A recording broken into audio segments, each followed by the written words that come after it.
Shaitanirajim, Bismillahirrahmanirrahim, Assalamu alaikum, and a very warm welcome to World This Morning. I'm your host Hajra Satti, and joining me is my wonderful co-host who happens to be Fahim Bangesh. Assalamu alaikum, Fahim. How are you doing today, and how's the weather treating you today? First of all, walaikum assalam. Second of all, I'm doing very well. I wouldn't say very well, I'm doing well. But as far as the weather is concerned, that's exactly the reason why I didn't use the term very, because it's getting more and more hot, and the humidity has increased a lot, and I believe one can see some beads of sweat on my forehead. They're quite visible.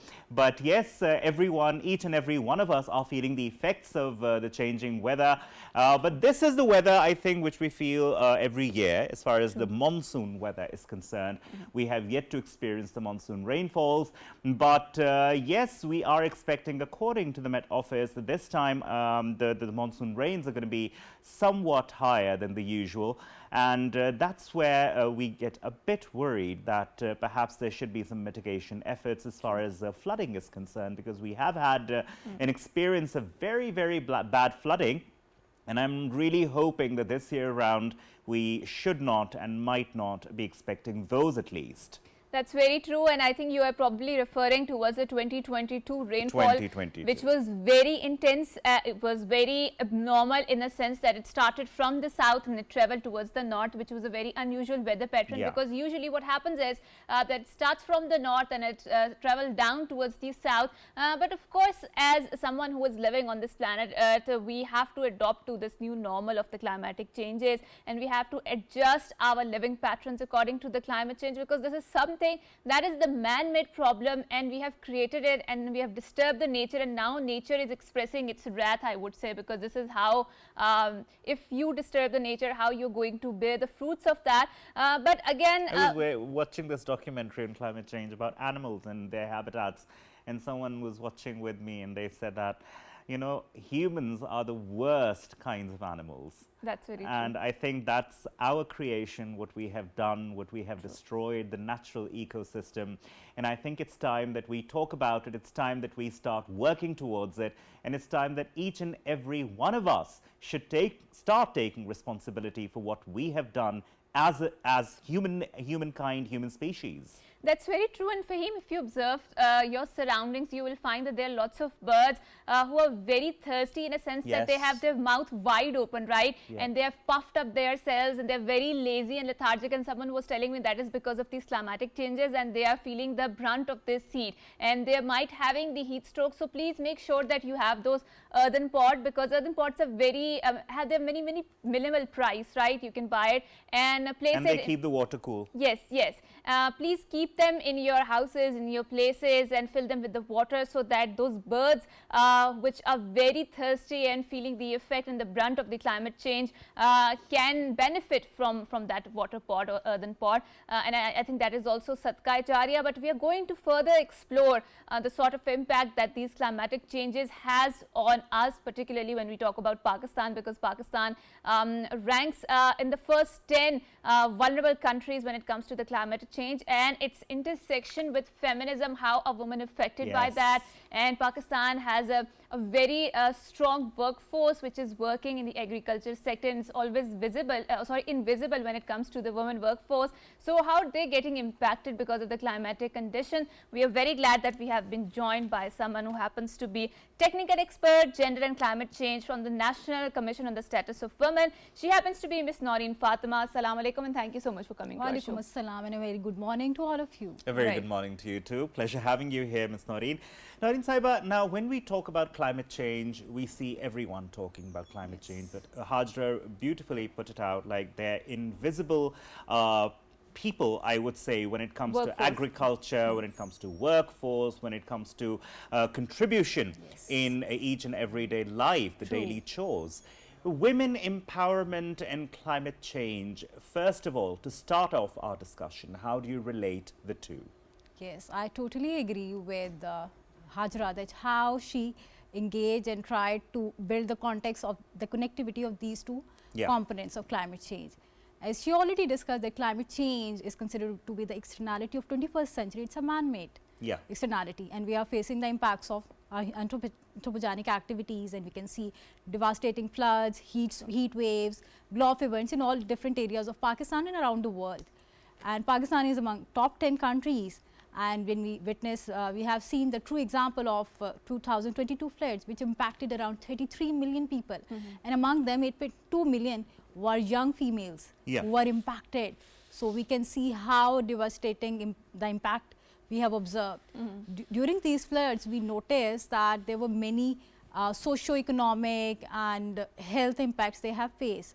When we talk about their health, they were not available. They were around 62,000 people, ladies were actually pregnant at that time. So imagine 60,000. Yeah, 62,000 were there, and they impacted greatly because of those floods. And they also face the gender-based violence in those marginalized areas, those flood-prone areas.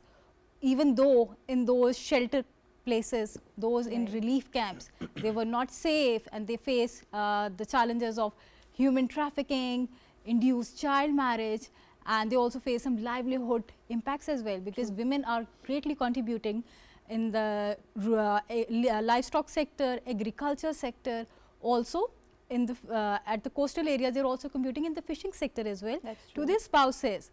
And so imagine their livelihood is impacted, and they are more impacted than men, and they need to be, it's time to take actions, it's time to take gender actions in Pakistan. Only then we can build resilient, inclusive communities in Pakistan. So you feel that there has been no sort of a gender action which you are talking about, and obviously climate change is a threat multiplier, right? It's impacting in a social field, political field, economic field, and you talked about, also referred to the anthropogenic activity. So basically human civilization is degrading, or I mean denigrating the environment or the ecosystem, right? I mean, Pakistani state, despite the fact that we have meager resources, has taken steps to ameliorate the conditions of women, and particularly in the context of climate change, right? So what sort of climate or gender-based action do you envision to mitigate the impacts of climate change? So when we talk about government initiatives, but with the passage of time, we have seen our government are taking the gender lens in climatic actions. We can see in the INDCs of Pakistan National Determined Contribution in 2021, the gender lens was incorporated. Also, we observed in the National Adaptation Plan of which was devised by Ministry of Climate Change and Environmental Coordination. But still, we need to take some tangible actions so that we can see that how women are taking part in the gender actions. Also, Ministry of Climate Change has devised climate gender action plan for the women of Pakistan. It's time to enforce them. In this regard, National Commission on the Status of Women organized a one-day national conference on climate change and women, and the title was From Vulnerability to Resilience. Now it's time to take action. We have talked much about vulnerability, but it's time to include women in the gender climate action. In this regard, we divide our conference into 4 thematic areas, and they were very relevant with the theme and with the severity of the topic. The first one was preparedness, emergency preparedness for women. First, we need to prepare ourselves. When we talk about decisions, when we talk about emergency preparedness plans, we need to involve women in the leadership, in the decision making process while devising policies, so that they can address the issues that they are facing actually. Only then we can find the gender lens incorporation in those policies, and their issues will be directly addressed. Secondly, we have climate change and gender based violence. It is one of the factors, it is one of the element of climate vulnerability, and we have seen many examples in different provinces of Pakistan. We have faced many issues of human trafficking, child induced marriages, and gender based violences, and many issues, because in this relief camps they are not safe, and in this regard we need to devise some helpline, and we need to involve our women while give them role, especially in the relief camp, so that they can ensure that women are safe. And we need to devise some policies so that we can support the survivors. Right. Because it's really important when we just many ladies which actually hide, and we need to provide them psychosocial support as well in this review. That is really important for their survival, so that they can start their new life. And third one is their health is impacting greatly. True. We invited all the stakeholders from all over Pakistan, especially disaster management authorities, environmental protection agencies, representatives, and last but not least, their livelihoods is greatly impacted. And talk about the rural marginalized areas of Pakistan. Women are greatly contributing with their spouses in their economy, especially in the livestock sector, in the agriculture sector, especially at the coastal areas, they are directly contributing in the fishing sector. True. So we advised, we invited all the stakeholders from academia, civil society organizations, government officials, and we had group discussions, focus group discussions, and from those discussions we devised some policy recommendations, and these policy recommendations, the key policy recommendations were rolled out by our chairperson of National Commission on the Status of Women, Ma'am Neelofer Bakhtiar. She rolled out the agenda by inviting all the key relevant ministries, so that they can, these recommendations can be put to the relevant departments, and at least if any of them could be implemented, I think we will feel happy and honored that we played our part in gender climate actions. Also, Noreen Saiba, when we talk about climate leadership, I think there's no better person than a woman who would be the best climate leader, because she's the one who brings up a family, she's the one who has to educate the child when he is born.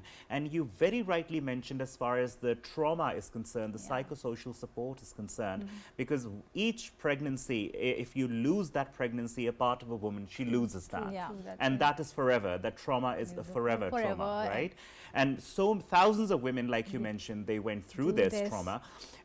Yes, that is very necessary, and I think more and more training in these marginalized communities is necessary. Really important. On-ground work is necessary. So like you said, you were calling on to the ministers and different, you were reaching out to the ministries. Your organization and the ministries, now there is a liaison, but what are we doing as far as implementation of different laws are concerned, as far as amendments in the existing laws are concerned? Because there are laws, right? Yes. But some of the laws, perhaps they need amendment with the changing times, with the changing weather patterns, with the changing demographics, etc. So are we taking any steps regarding that? Yes, in this regard, National Commission on the Status of Women is also working on the law is one of their thematic areas, and today we are going to hold a national conference on climate change, on women and the law.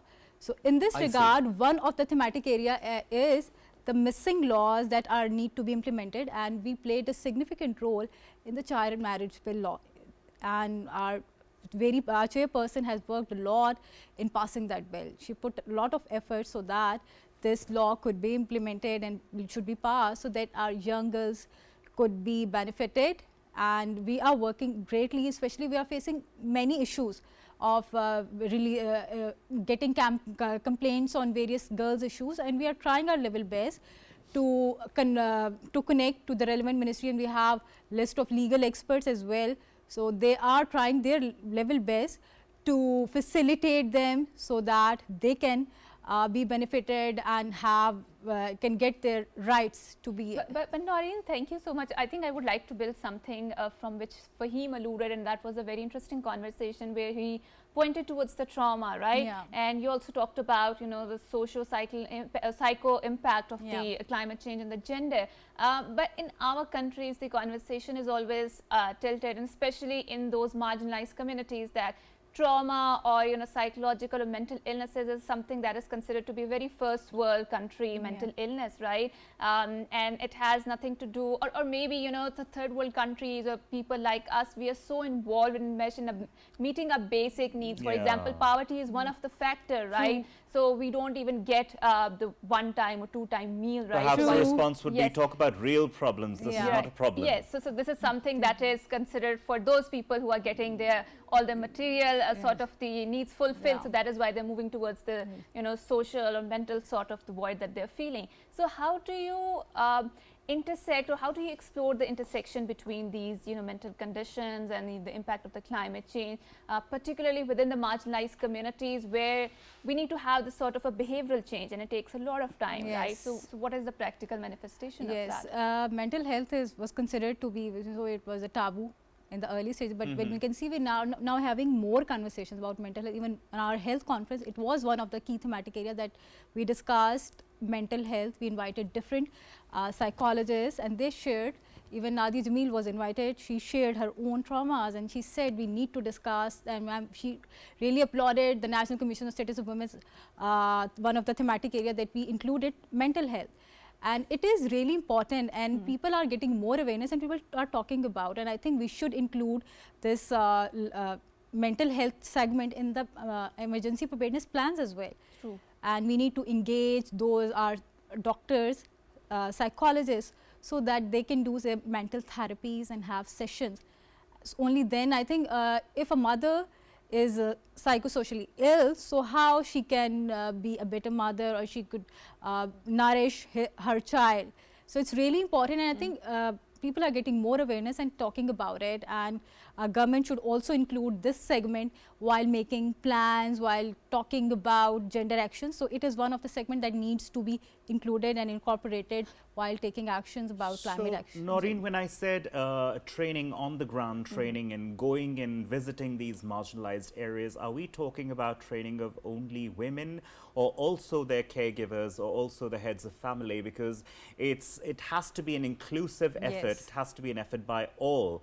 The organization, the woman herself, and her spouse, husband, father, True. brother, whoever that is. Yes, I think all families should be included, because only then they can have a supportive ecosystem and they all get good to be aware. When we talk about gender-based violence training, it was one of the recommendations. We need to have both male and women training should be trained, so that they can help, they can play active part during these those disastrous situations. They can save the women and the children from these gender-based violence incidences.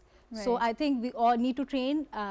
We need to train all individuals so that they can play an important part in building resilient and inclusive communities. Yes, and I think when you talk about resilience, when you talk about tackling gender-related effect in the climate change, the role of indigenous communities is very really much important, important. right? Yes. And the local wisdom, the local knowledge that they have in protecting their communities, or maybe if the forest which they are keeping, right? True. So, you know, how do you tend to incorporate those local communities, indigenous communities, and particularly the women who are residing in Yes. those local communities, to protect or make a more climate resilience plan, right? Yes, women should be included. It was one of the recommendation that we need to build some women working groups, especially the. Did you had some indigenous women? Yes, they are actually working. There are some working women, indigenous women groups who are working. When they are invited in those focal group discussions, they can share their wisdom. And when we talk about any implementation or adaptation plan, we need to think about them first, because when we talk about that, we need to incorporate the international examples. No, there are some strategies that could be implemented to that very country, but based on our dynamics, we need to consider our situations, our demographics. And we need to consider the wisdom and the knowledge of those very communities, indigenous communities, because they know better their places. Right. So we need to take them on board, and they will also feel that their voices are heard, and they will feel more accountable while implementing those strategies, and only then they would be able to play their part for resilient in building resilient communities as well. So is the National Institute of for the Status of Women, is this Commission for the Status Yes. of Women, I'm sorry, is this also in liaison with international human rights organizations? Yes. Because obviously the whole world is talking about women empowerment now, right? So, and if so, what kind of support are we getting from the international community? In terms of, I think support, they are actually providing us support in implementing. They are providing. For example, manpower. For example, training. Yes, trainings as Yeah. well, and they are devising definitely different conventions while becoming part of them. So during implementing, face some challenges. They also provide support as well to those countries who have actually signed those treaties, those conventions. So the government, they invite those partner countries to their events as well, so they get technical support, guidance in term if they required. So they help those countries, they required some funding or some technical support as well. So they can get support in this regard, and they can implement while coming back to their country. They can implement at grassroots level to their own communities. That's lovely, Ms. Noreen Fatma. Thank you very much Thank for you coming so much. here and giving us your time, because this is one of the most most pressing issues that need to be discussed in this time and age, especially in the changing environment, especially the role of women as far as their invisibility is concerned. They need to be made more and more visible. Their role needs to be made more visible. Their contribution in the family, in the ecosystem, in the overall family needs to be made more visible, and the men need to be educated. The boys growing up need to be educated as far as how important a woman is as part of a family, as part of society, and as part of the global community. And I think, Ms. Noreen, your efforts will not go in vain, and we wish you the best of luck in all your endeavors. Thank you very much for joining in. Thank you so much. And viewers, we will be joining you with another discussion after this short break. Stay tuned, don't go anywhere. Stay tuned. Good morning.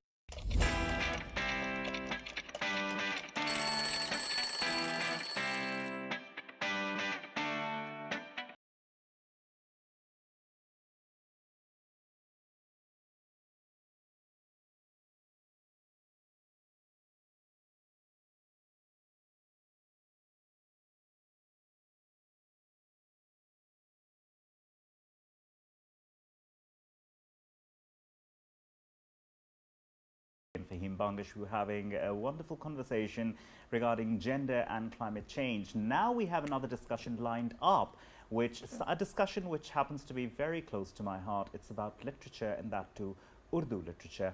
And for that, I wouldn't waste another moment before introducing our guest. He is none other than Mr. Amin Kunjahi Sahab. He is a writer, he is a poet, and let's talk to him regarding our beautiful, beautiful topic, which is very close to my heart. Kunjahi Sahab, Assalamu alaikum and welcome to PTV World. Wa alaikum assalam, and it's a real honor for me to have such a nice subject you are chosen for today's talking Urdu literature. It's Definitely. My favorite too. Right. So now let's start the conversation. So Yeah. I mean, it's a very vast topic to explore, and we course. have a very huge literary giants in Urdu, for example, Ghalib, like Allama Iqbal, and these are someone that we hold very close to our heart. But I think it has been, more than 100 years since we produced Iqbal, and more than, a century or so since we produced Ghalib. Why do you think we have failed to produce more Ghalibs and Iqbals, in the present 21st century in Urdu literature? You are quite right. One name you just left in this 100 year, Faiz Saab, Faiz. Of course, there are, Yes. plenty of them. It's Well, not just yeah, yes, of course. After Ghalib, Iqbal, Faiz, then Faraz, then Munir Niazi Saab, Kasmi Saab, and Nasir Kazmi. These are the giants after partition, Yes. okay? And these people like Noon Mim Rashid, the one of the best poet in the poems. His poems, Anda Kabadi is one of the best poems in Urdu literature. And like Akhtar Shirani, Akhtar Shirani, yes. he's a very romantic poet, and he's a very big joint, and he has only 45 years of age when he left the world. And in the females, I think it's my own, although the Ada Jafri, she's a very most senior and a very good writer of Urdu literature, especially in the female gender. But I think no match, Praveen Shakar, a matchless, when she expresses feelings boldly in her own voice. And this is a beauty. Her book, Khushbu. Right, but again, question remains the same. So why is there dearth of good figures, literary That's, figures? I will give you the answer, because the new generation, especially after 70s, after the Sakute Dhaka, when we have left just these 4 provinces of Pakistan, our young generation don't take interest in our previous Urdu literature. And why is And this so? legends, yes. Because they have got some other their hobbies to convert. The book reading is safer in our society now. That's true. And I remember one of my colleagues is saying that his teacher used to say that the beauty of literature is knowing what not to read. Yeah. And and I found this quote of his teacher to be very interesting because I usually used to go and read everything that I could lay my hands on. Yeah. But as far as Urdu literature is concerned, you're right, these giants have to be read. But now we've come to a stage where we find children not even interested in regular reading, let alone the legendary reads like Ghalib or like Faiz or Iqbal for that matter. Iqbaliyat is a whole world that yes, we're of talking course, about, right? of course. But because of the technology, because of the gadgets, we don't Gadgets, see yes, of the course. generation getting into that, delving into that. Their concentration is not so that they should get the whole concept of what they actually meant. Actually, the main reason is we left reading books. In the West, whenever you visit West during a train or a bus, everybody have a book in his hand and they are reading their books. But we have got their gadgets here and we are just involved in the gadgets, and the things we are using of their gadgets is not positively. We are using their things negatively. Even our today's mother is a very busy woman, and she give her child, a 2 years child, a mobile. He's weeping, I take it and go for a cocomelon. And she says, oh, he's a very disturbing me, and now he is now feeling well. And so also one fact that really bothers me at times, that due to the mushroom growth of private schools and due to the mentality that English needs to be prioritized, people, the new generation has stopped reading Urdu. People take pride in the fact that we don't know how to read Urdu. Actually, we don't own our national language as a pride. Yes. We are inferiority complex. Inferiority complex people.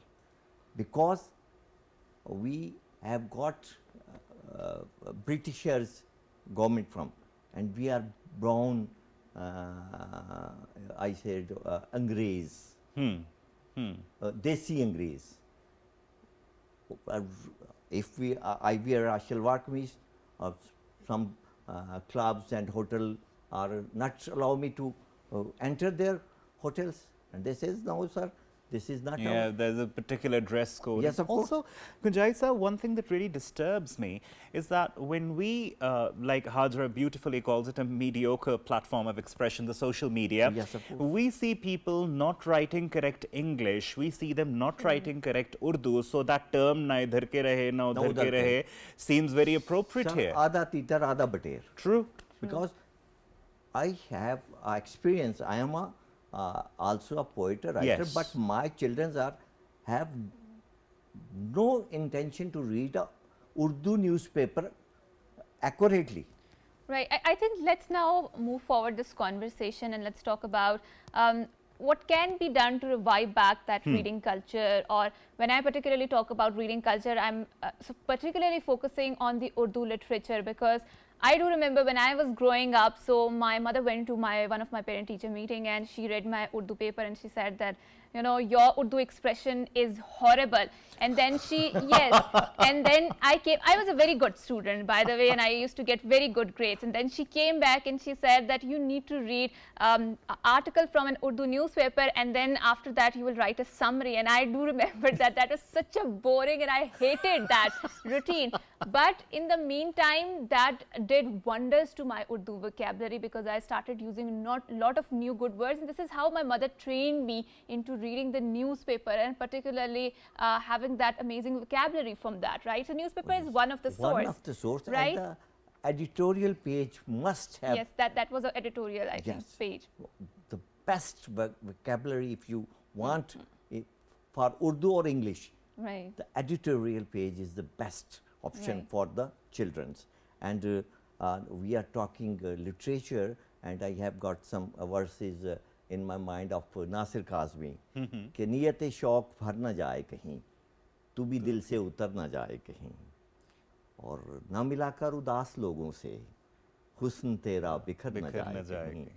और one of his के दिल में एक लहर सी उठी है अभी, कोई ताज़ा हवा चली है अभी, शोर बरपा है खानाए दिल में, कोई दीवार सी गिरी है अभी, और कुछ तो नाजुक मिजाज हैं हम भी, और ये चोट भी नहीं है अभी. What a beautiful and a simple Urdu. Right. Not a complicated diction of this. True. Huh? This is the beauty. And if you give me a permission, I will share few verses of my own in Urdu. Please. यूं छोड़ के जाने का इरादा तो नहीं था, वो मेरा रहेगा, कोई वादा तो नहीं था. और एक उम्र लगी जिसको समाते हुए मुझ में, जब आंख खुली ख्वाब से ज्यादा तो नहीं था. वाह. And a few lines. बिखर रही है मेरी ज़ात, उससे कह देना, बड़ी कठिन है मेरी रात, उससे कह देना, और मैं अपने आप ही पसपा हुआ मोहब्बत में, हुई नहीं है मुझे मात, उससे कह देना. Wow. True. Right. That's the whole concept of love. Oh yes, explained. of course. Yeah, yes. of course. Right. And I think, so now let's explore. So every poetry has some sort of, I would say, a logic or a rationale or a creative expression that it expresses, right? Yes, and I mean, when you are writing, when you are doing it, so there is a point when every writer faces a block, you know, I mean, words stop coming out of. So how to overcome that? Yes, overcome that writer's block. And sure. I think it's God-gifted, number one. I don't think so. I disagree with that. No, it's a God-gifted. Are you talking about poetry or poetry? Writing? Writing also. Both are the God-gifted things. No, poetry, I would agree, Hajra, because I've tried many times. Believe you me, many times. Yeah, poetry, I can agree, but I don't think so. Writing is a God-gifted. The prose is also. The more you read, the more you write good. It's your inner soul, which have got the surroundings, feelings, and regarding poetry, right? One thing in Urdu is the mushahada. Aapka mushahada, when you have got an extra eye. Good observation. Because yes. good observation, the poet and the writer have a different dimension of his eye to the other people. He conceive, I conceive you in my own imagination. Same here. And this is the different between the poet, prose writer, and a simple person, because he write and think with his heart, not with his head. And is it true that they have abstract image of the surroundings, of people, of happenings? Yes, of course. Yeah. And in our Urdu literature, especially in prose writing, I think the Saadat Hasan Manto is one of the ever biggest short story writers. And then Kasmi Saab, Ahmad Nadeem Kasmi's Kasmi Kahanis, and Ibn Inshaz in poetry, कल 14वीं की रात थी, शब भर रहा चर्चा तेरा, कुछ ने कहा ये चांद है, कुछ ने कहा चेहरा तेरा, हम भी वहीं मौजूद थे, हमसे भी वो पूछा किए, हम चुप रहे, हम हंस दिए, मंजूर था परता तेरा. Oh, it's a beautiful. Lovely, lovely. And then indeed. I remember some lines of Noor Mim Rashi Saab. जिंदगी से डरते हो, जिंदगी तो तुम भी हो, जिंदगी तो हम भी हैं. रोशनी से डरते हो, रोशनी तो तुम भी हो, रोशनी तो हम भी हैं. तुम अभी से डरते हो, तुम अभी से डरते हो, और तुम अभी से डरते हो कि इसे कि अभी हम हैं, तुम भी हो, तो क्यों डरते हो अभी से. और यही वो ज़िंदगी है जिसको कि हम लिटरेचर में ज़्यादा अच्छा we can explain. And in such simple words, as you said, and as they call it, Choti Beher in Urdu. Oh yes, of course. It's more difficult to write in that. Sir, of course, it's a very difficult. And the Abdul Hamid Adam Saab is the best person. Right. In yes. Urdu, in the Choti Beher. वो कहते हैं कि वो जो तेरे फ़कीर होते हैं, आदमी बेनज़ीर होते हैं. फूल दामन एहतियात लोगों से. हाँ, लोग मुनकर नकीर होते हैं. हैं. और फूल दामन में चंद रख लीजिए, रास्ते में फ़कीर होते हैं. अब देखें ना, दिस इज़ द ब्यूटी. और I have got my own Punjabi के तेरे दिल तक, सॉरी उर्दू, तेरे दिल तक यूँ मुद्दा आ पहुँचे, मैं न पहुँचूँ, मेरी सदा पहुँचे, और फासले प्यार के मिटाने में कितनी सदियों पे बाद जा पहुँचे. बिल्कुल. This is the Choti Beher. Choti Beher. Exactly. And they even say that as because I'm more connected to music as well, and poetry and music are interconnected. They say it's more difficult to sing in Choti Beher as compared to because you have to have more control. Yes. Even in writing, you have to. The balance needs to be there. The control needs to be there. And again, it's quite difficult to find that, and it's. I think it's something that needs to be thought on, something that needs to be worked on, especially the Pakistan Academy of Letters is doing a lot as far as Urdu literature is concerned. But I also believe that instead of just having workshops at the Academy of Letters or in different closed institutions, they should be having more open festivities, more open, for example, literature-related festivities and areas where people can go, normal people can go, they can listen to the modern poets, they can listen to modern writers. Lack of this thing. Yeah. This is a very important, Academy of Letters is doing their job, but not completely.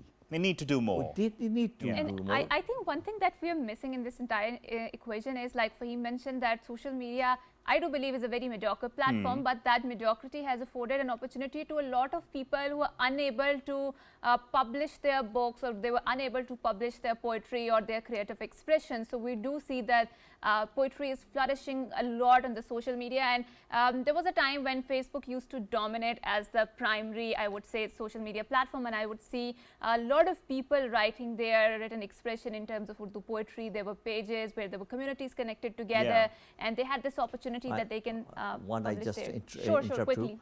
I just want to say, the publication for a simple writer or a mediocre writer, it's a very, very expensive.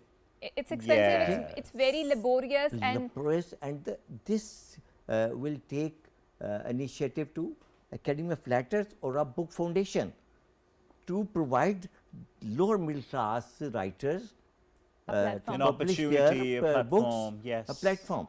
A platform. This is a very turning point of the publication for them. Right, and I think we will, from our platform, we want to convey this message to that platform to make it more accessible to the average writers out there. I mean, in terms of their socioeconomic status, because they can't afford so much, I mean, money or the energy to invest in that. So why not? And we want the Urdu to flourish because it is our national language, and it contains a treasure trove of the literature out there. Very great literary figures who have contributed immensely, and this is something that we need to be proud of more Yes, and more, right? absolutely. And with that, we will say thank you to our worthy guest for coming here. For I having just one line say to Sir, everyone. quickly, very quickly. Please, Sure, please. go ahead. Just one line. There is no rehearsal in life. Everything is going live. No retakes, no cuts. So be positive. Absolutely. Right. Beautiful, sir. Right. And with that, we will say goodbye to you. Until next time, it's a goodbye. Allah Hafiz and good And morning. Good morning.